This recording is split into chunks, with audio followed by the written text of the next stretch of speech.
Herkese yeniden merhaba arkadaşlar. Bugün yeni bir test konuğum var. O da kendi aracım olan Porsche Macan S.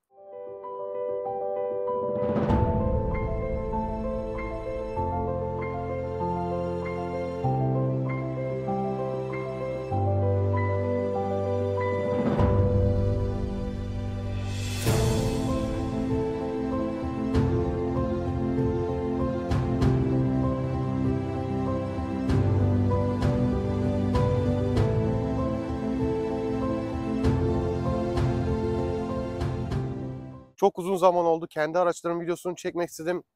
Seat Leon Cupra vardı. Mercedes C180 dizel facelift vardı 2019 model. Hiçbirini çekemedim. Kısmet bu canavaraymış. Gelin hep beraber inceleyelim. Bu aracı daha yeni aldık ve o yüzden hiçbir şey yapılmadı. Daha yapmak istediğim şeyler var aracı ama hiçbir şey yapmadan en boş haliyle sizlere bunu çekmek istedim. O yüzden size gelin bu şekilde anlatayım bu aracı. Hem test edelim hem neler yapmak istediğimden biraz bahsedeyim size. Aracımız Porsche Macan S V6 benzin bir motora sahip. 3 litre büyüklüğünde bir motor bu. 340 beygir 470 Nm tork üretiyor bu araç. 0'dan 100'e 5.4 saniyede çıkıyor. Sport Chrono paket olmadığı için, Sport Chrono paket olsaydı, yani şu ortadaki saat olsaydı, o 5 saniyeleri falan düşürüyordu sanırsam 0-100'ü.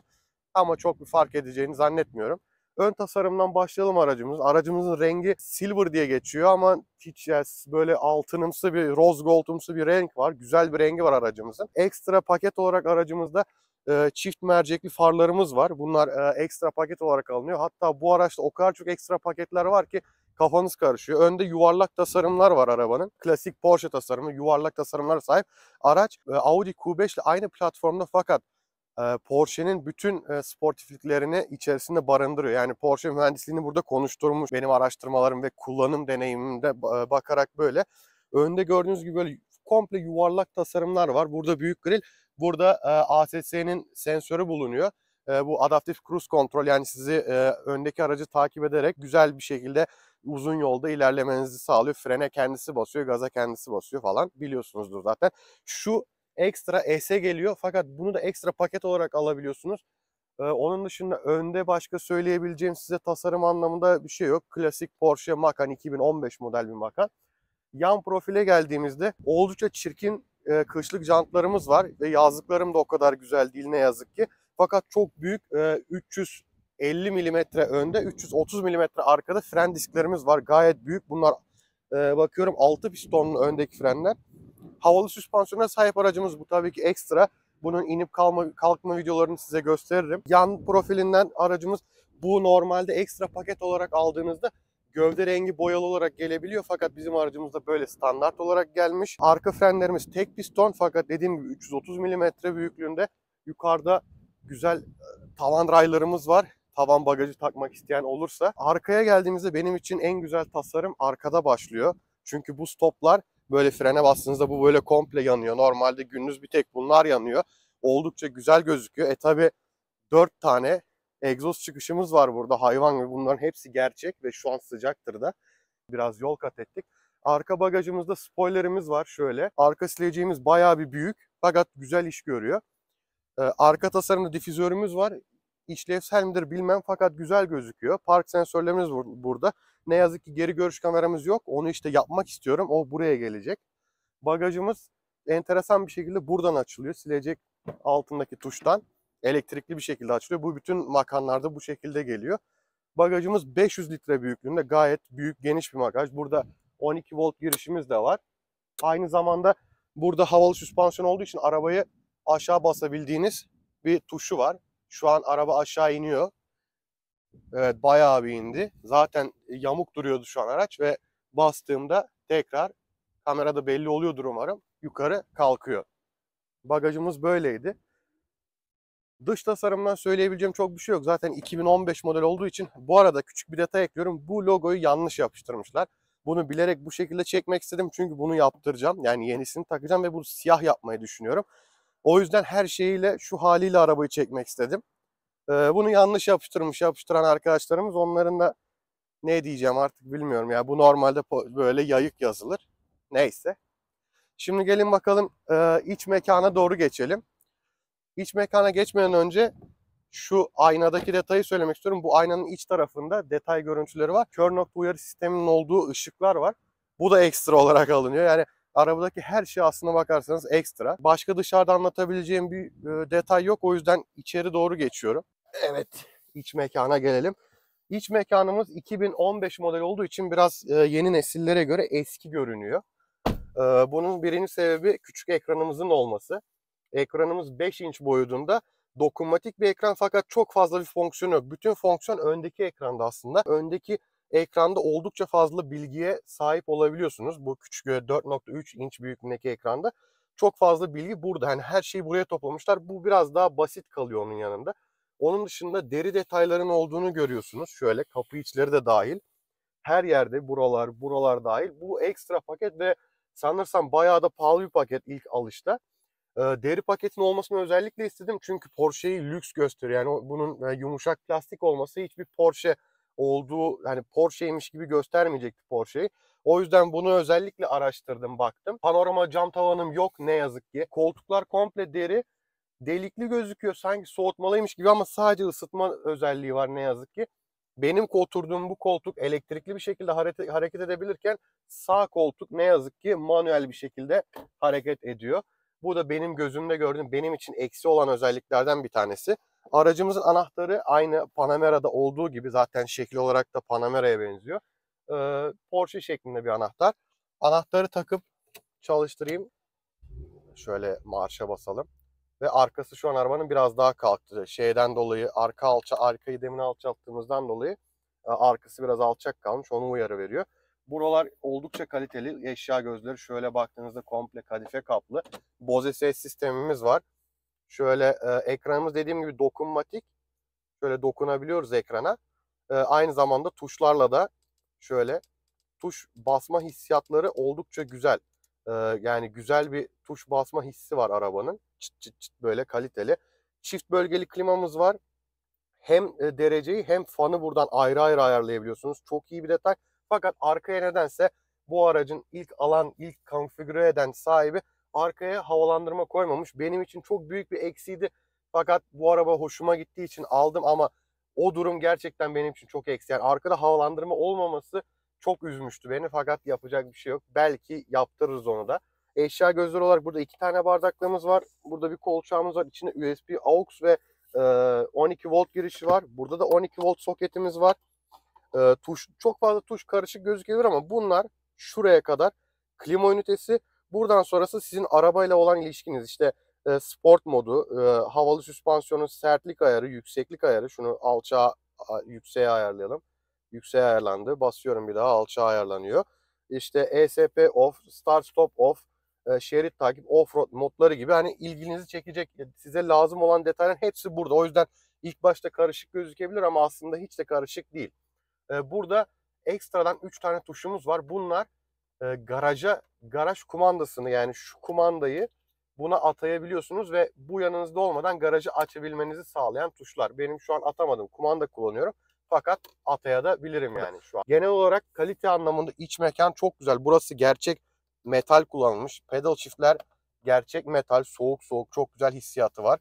Direksiyon oturuş pozisyonu gerçekten çok iyi. Direksiyonun boyutu süper, görüntüsü inanılmaz. Biz zaten ilk bu direksiyona tav olduk. Yani ele oturuşu, yani oturuş pozisyonu, her şeyi direksiyonun ve göstergelerin bana verdiği geri bildirimler çok güzel. İşte ortada bir devir göstergesi var. Solda hız göstergesi var ve ortada dijital hız göstergesi var. Gayet her şey çok güzel. Burada CD ve SIM giriş yeri var. Belki bu ekrana da Apple CarPlay yapabilirim. Bu ekranı değiştirmeden yapmak istiyorum. Normalde büyük ekran da yapılabiliyor. Ama ben bu ekranı tutmayı istiyorum. 7 ileri PDK, Porsche Doppelkupplung dedikleri çift kavrama bir otomatik şanzımanımız var. Gerçekten güzel çalışıyor. Yolda zaten buna değiniriz. Burada küçük bir Macan yazısı. Sanırsam ön tarafta başka anlatabileceğim bir şey yok. Güneşlikler var işte. Bunlar da beyaz led. Komple beyaz led yanıyor. Bu da ekstra bu arada. Normalde sarı yanarlar. Beyaz led ekstra parayla satın alınan bir opsiyon oluyor. Arka koltuğa geçeyim. Arkayı da size biraz anlatayım. Ondan sonra sürüşe geçeriz zaten. Arka koltuklar böyle, ben daha önce oturmamışım bu arka koltuklara. Onu fark ettim. İlk defa oturuyorum. Diz mesafesi, ben 1.77 boyundayım. Bu koltuk bana göre ayarlı. Yaklaşık 3000 kilometrede arabayı kullanıyorum ve diz mesafesi gayet iyiymiş. Baş da iyi. Arkası güzel gözüküyor. Buralarda deri, yani derilerin burada da devam etmesi büyük bir ekstra olmuş. Yumuşak böyle hani kaliteli premium kol tutmalar falan hepsi böyle deri kaplı. Güzel bir detay. İşte dediğim gibi burada sadece bir boşluk var. Yani normalde havalandırma olur burada. Burada bir boşluk olması beni gerçekten çok üzdü. Yani ilk gördüğümde bunu dedim böyle olmaması lazımdı ama ne yazık ki daha önce böyle almışlar arabayı. Burada bir kol dayamamız var ve içerisinde de 2 tane bardaklık direkt olarak giriyor. Arkaya erişim var mı bakıyorum. Evet, arkaya da böyle erişim var. Uzun eşyalarınızı koyabileceğiniz bir alan oluşuyor.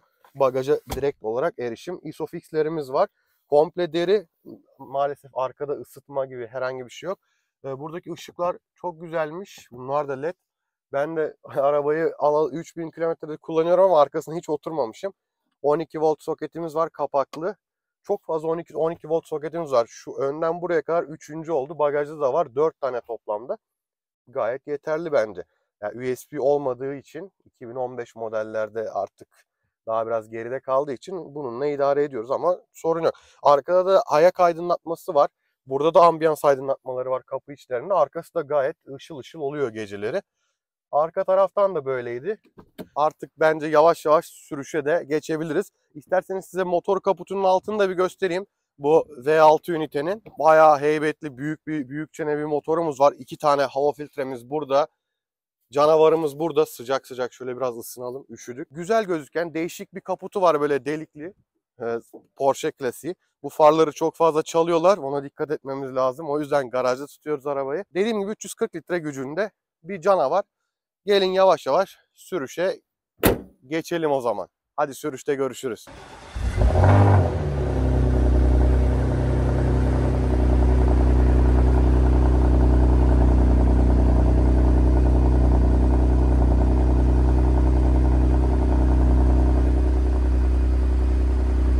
Evet, sonunda Macan'ımızın direksiyonun başındayız ve sürüşteyiz. Öncelikle size nelerden hoşlanmadım veya neler eksik buldum onları anlatmak isterim.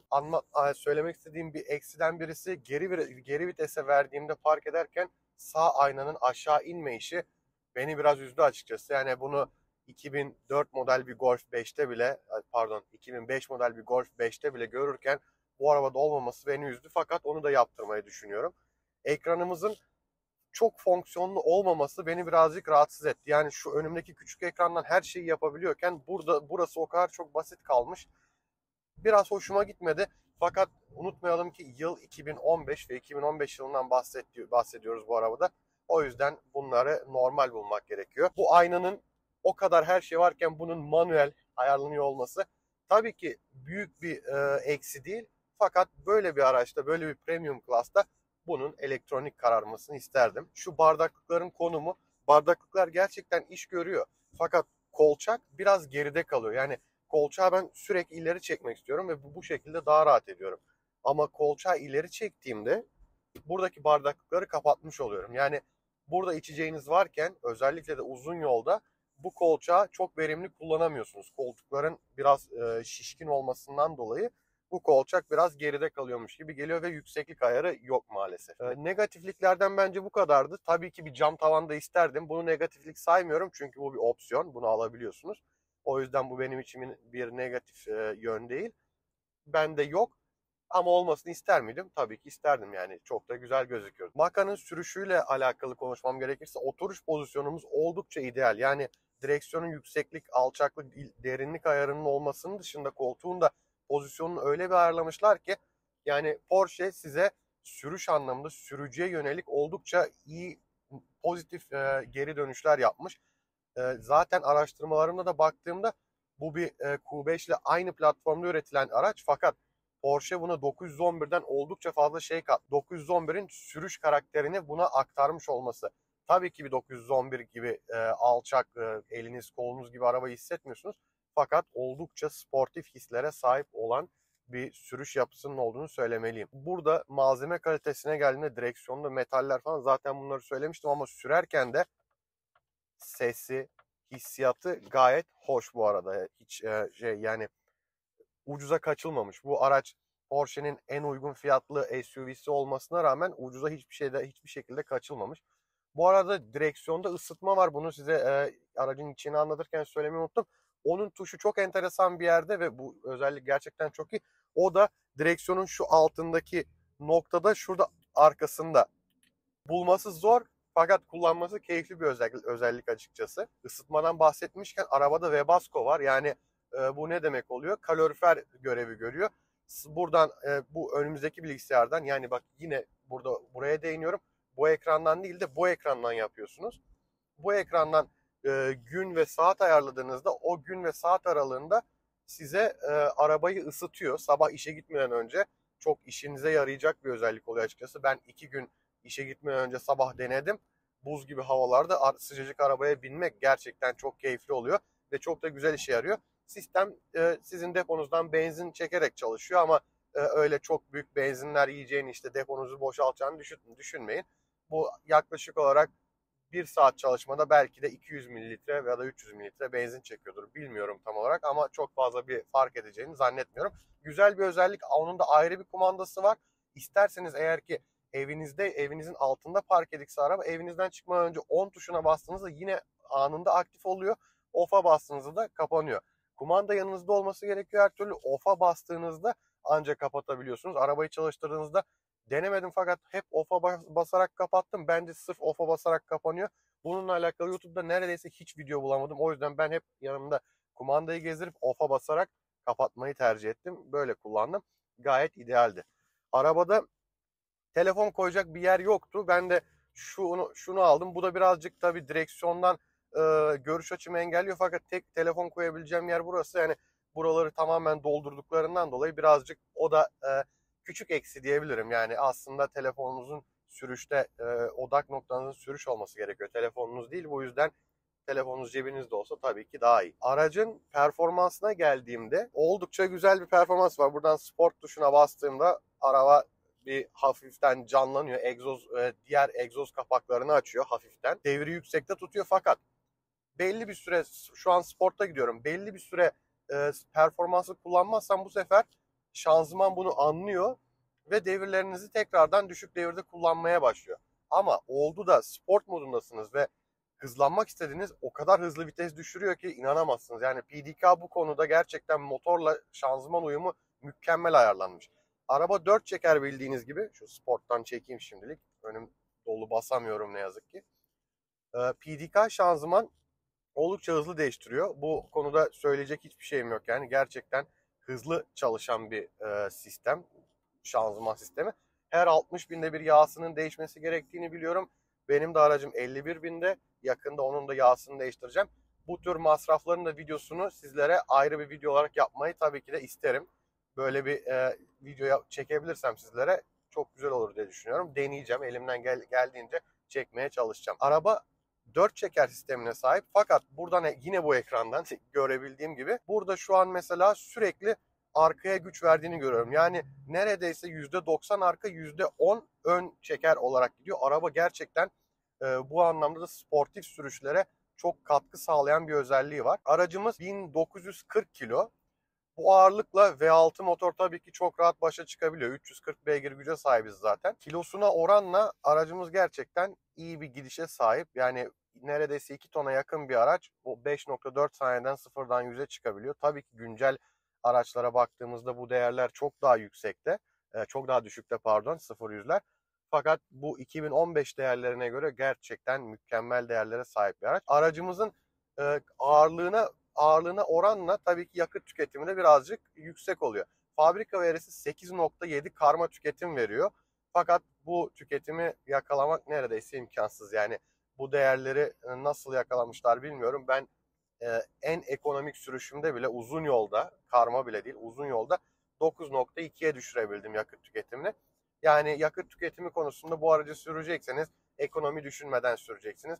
Benim ortalama karma yakıt tüketimim ise ortalama 12,5 veya 13 litreler arasında geziyor. Uzun yolda ise tempolu sürüşte, tempodan kastım 150-160 sürüşlerde ise 11 litreyle uzun yol yaptım. 100-120 arasında ise 9,5 litrelerde yol yapabilmeniz mümkün. Şöyle Spor'a aldığımda ve vitesleri de düşürdüğümde, önümde biraz boşaldığında, bastığımda egzozdan inanılmaz güzel sesler geliyor. Bunları size nasıl yansıtırım bilmiyorum. Belki görüntülerini ayrıyetten çekerim.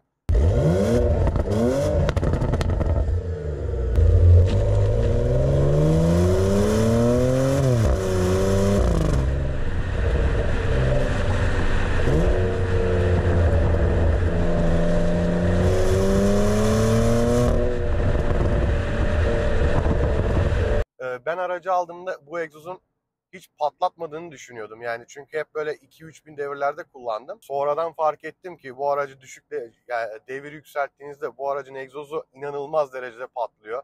O 4 egzoz çıkışını Porsche oraya boşuna koymamış gerçekten.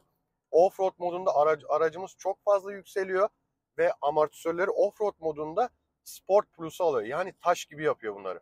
Offroad sürüşlerinde herhalde böyle kullanılması gerekiyor. Offroad'la alakalı çok fazla bir bilgim yok. Offroad aldığımızda arabayı maksimum yüksekliğe getirip amortisörü en sert konuma alıyor.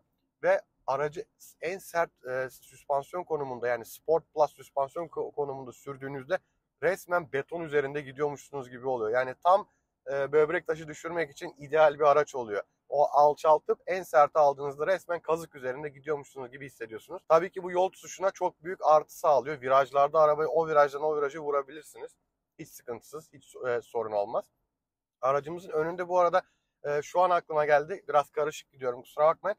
Önde aktif ızgaralar var. Yani hava koşullarına ve klimanın kullanımına göre ızgaralar açılıp kapanıyor. Bunlar tamponun içerisinde konumlandırılmış. Dışarıdan pek fazla göremiyorsunuz. Fakat içeride açılıp kapanan bir sistem var ve gayet güzel çalışıyordur diye düşünüyorum. Intercooler'larınızı, soğutma ızgaralarınızı da koruyordur aynı zamanda diye düşünüyorum. Çünkü bu araçlarda, performanslı araçlarda hızlı sürdüğünüzde çok fazla taş gelip ona zarar verebilir. Bu da tabii size negatif dönüşler yaratabilir. Ambiyans ışıklarından size bahsetmiştim. Onun ara görüntülerini çekebilirsem çekeceğim.